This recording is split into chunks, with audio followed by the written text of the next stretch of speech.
We are all often asked, why do you put such emphasis on research? The answer is very simple. Everywhere you want to succeed, you need research. In medicine, for example. Engineering. You wouldn't build a bridge without testing the foundations on either side first. You wouldn't. Actually, I said this in Latin America a few months ago, and everybody started laughing because they just had a bridge collapse. But that proved my point then. I was really happy. Tourism, fisheries.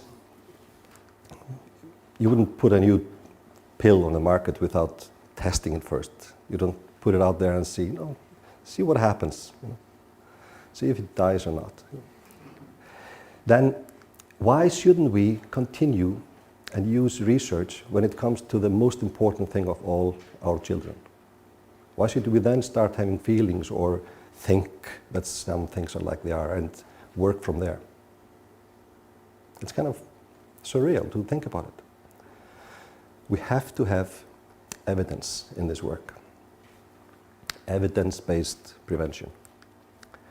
And we were lucky in Iceland because the government actually started collecting data in 1992, and we have a database until last year now, and the last data collection was last week, amongst these age groups.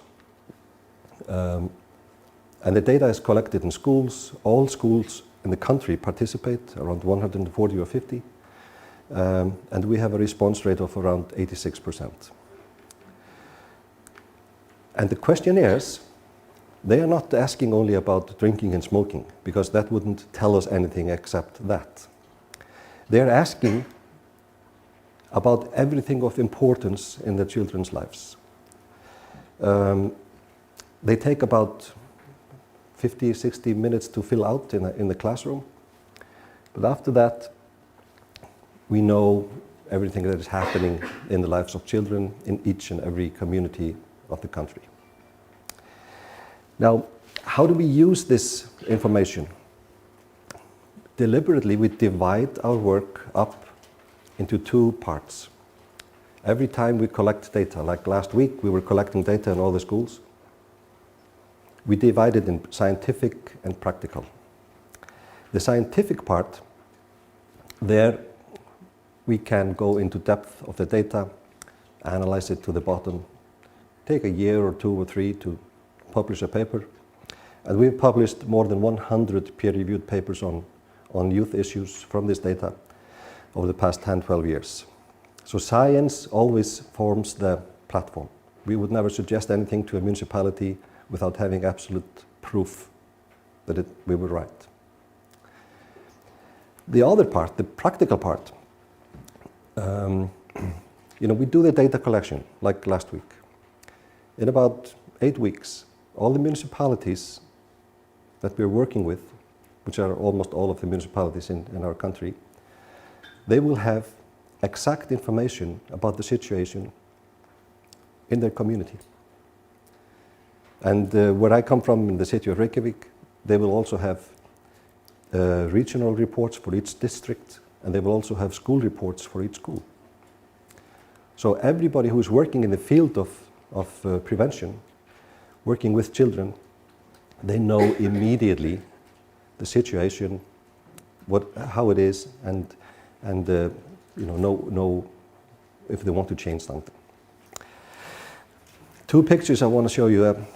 I stole it from a friend who stole it somewhere many years ago, but the pictures are good. If you imagine this boat here as your community. Many years ago, we used to work like this, and not every university person I know likes this picture, actually. There are the researchers with a scope looking ahead, and what are they doing? We used to do this. We published a report after a report after a report, article after article.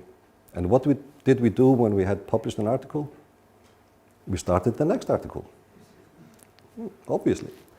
And we had absolutely no connection with the policymakers nor the practitioners. we were just thinking about science, which is good. I love science. But you can also use science in another way, like this. You collect the data, and immediately after you have the data for the community or the region or the school, you give out a list of what's good, what's bad, what's fine. I mean, and this happens immediately after the data collection. If it would happen 3 years later or 4 years later, everybody would say, nah, this must have changed, or, you know. So it's totally fresh information. Like Emmett said yesterday, that the model that I'm introducing it's data-driven, because people are, every year they are waiting for new data. How are we doing? Where are we going? What's happening? So measure often.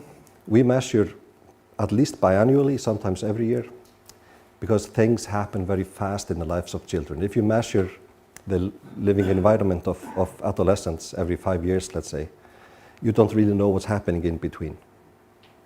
And we give an immediate feedback. I emphasize that. Not 3-4 years later. This kind of information is just like vegetables. It has to be fresh, otherwise nobody is interested. Right? No old apples or anything, just